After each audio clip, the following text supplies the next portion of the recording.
তাদের মা এবং তাদের বাবার মাথায় এমনই তাজ পরিয়ে দেওয়া হবে, মানুষেরা জিজ্ঞাসা করবে এরা কোন দেশের নবী, বলবে এরা কোন দেশের নবী নয়, এরা উম্মতে মুহাম্মাদীর ভিতরে ব্যক্তি।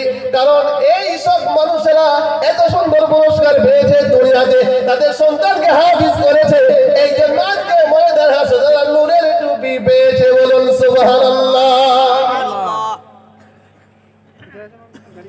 দুনিয়াতে যত ধর্মগ্রন্থ মানুষ যখন রচনা করতে যায়, ভূমিকাতে লিখা যায়, যদি কোনো ভুল হয়ে থাকে আগামী দিনে জানিয়ে দিলে শুদ্ধ করে দেব, আগামী সংস্করণে সেটাকে সঠিক করে তৈরি করা হবে, সঠিকভাবে সেটাকে নির্বাচিত করা হবে। কিন্তু আল্লাহ রাব্বুল আলামিন জানিয়ে দিলেন তানজিলাম মিম্মান খালাকাল আরদা ওয়াস সামাওয়াতিল উলা, যিনি তামাম দুনিয়াকে তৈরি করেছেন, যিনি আসমানকে তৈরি করেছেন, যিনি জমিনকে তৈরি করেছেন, তিনি এই যে কোরআনকে ভূমিষ্ঠে প্রেরণ করেছেন। বলুন সুবহানাল্লাহ।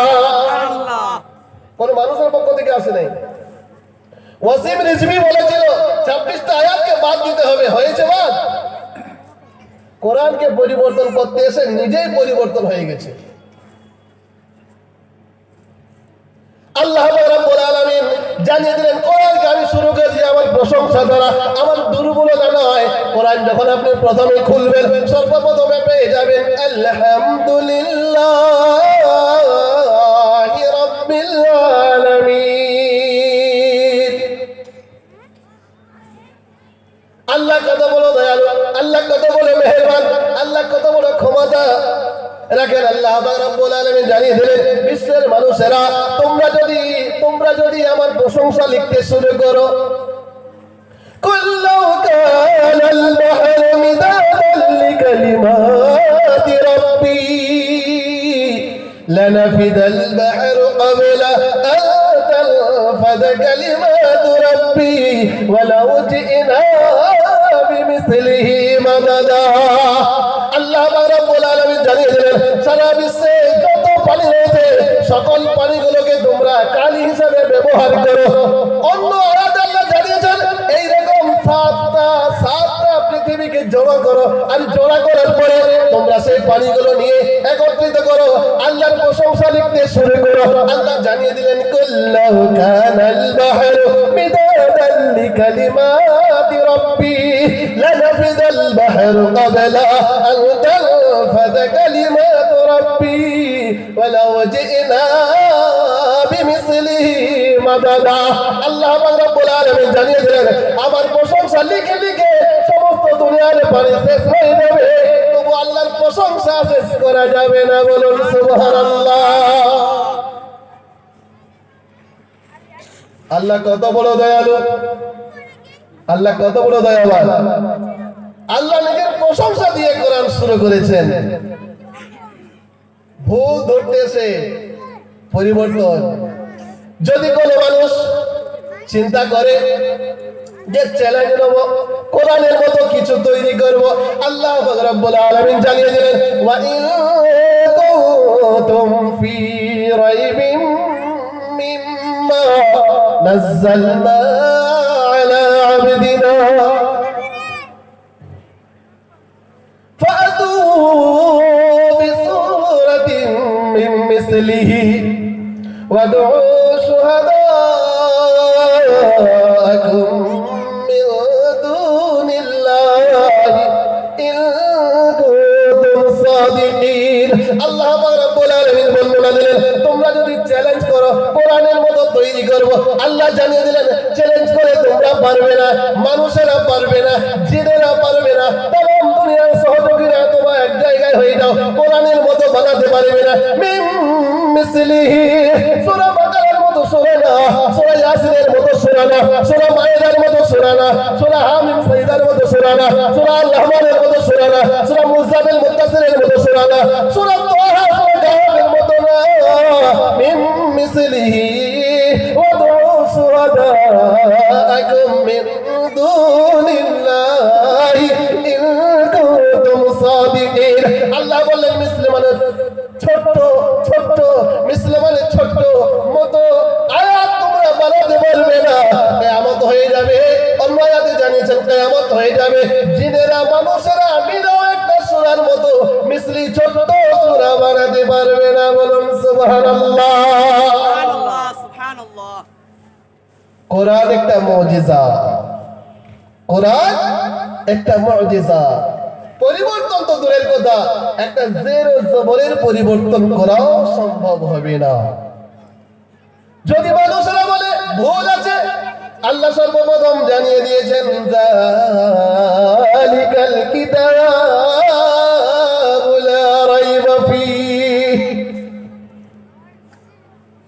ভুল তো দূরের কথা, সন্দেহের অবকাশ পর্যন্ত পাওয়া যাবে না।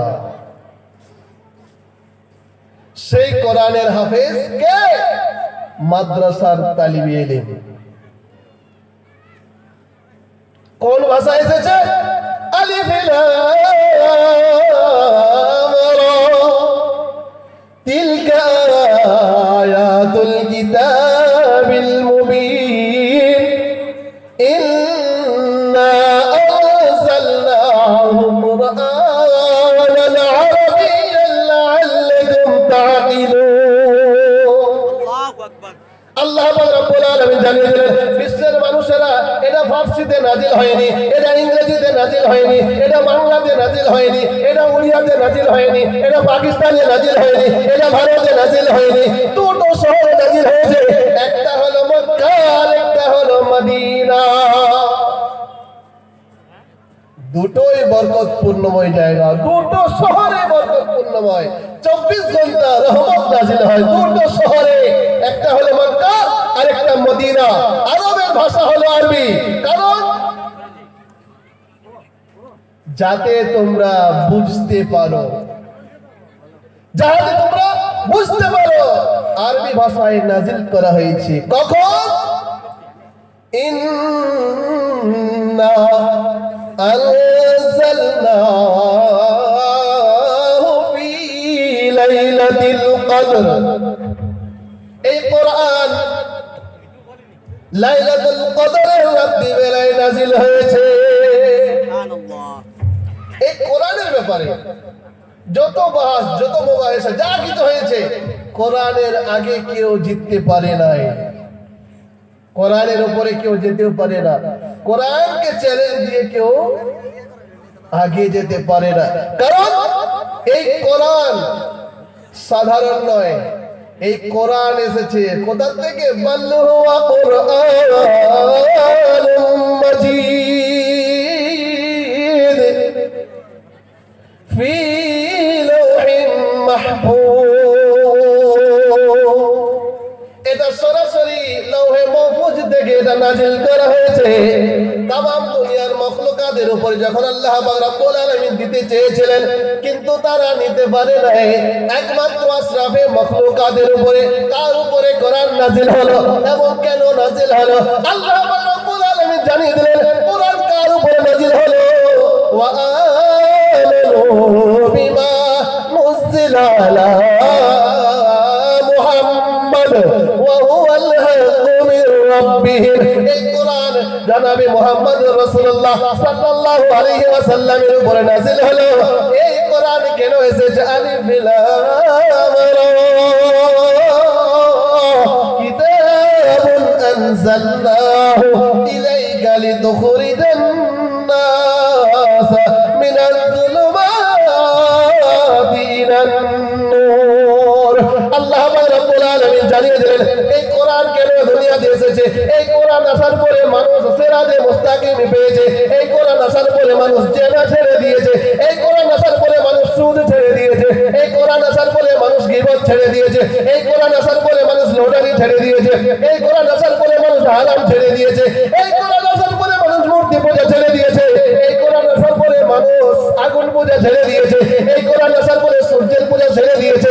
এই কোরআন আসার পরে চন্দ্রের পূজা ছেড়ে দিয়েছে। এই কোরআন আসার পরে সন্তানদেরকে কতল করে বন্ধ করে দিয়েছে। যারা ছিল ডাকাত তারা ঈমান কবুল করেছে। যারা ছিল স্মাগলার তারা ঈমান কবুল করেছে। যারা ছিল বড় বড় নামি দামি খুনি তারা এই দিনের তাই হয়েছে। কোরআন যেখানে থাকবে সমস্ত অন্ধকারে দূর হয়ে যাবে। সুবহানাল্লাহ। কোরআন যেখানে থাকবে সমস্ত অন্ধকার দূর হয়ে যাবে।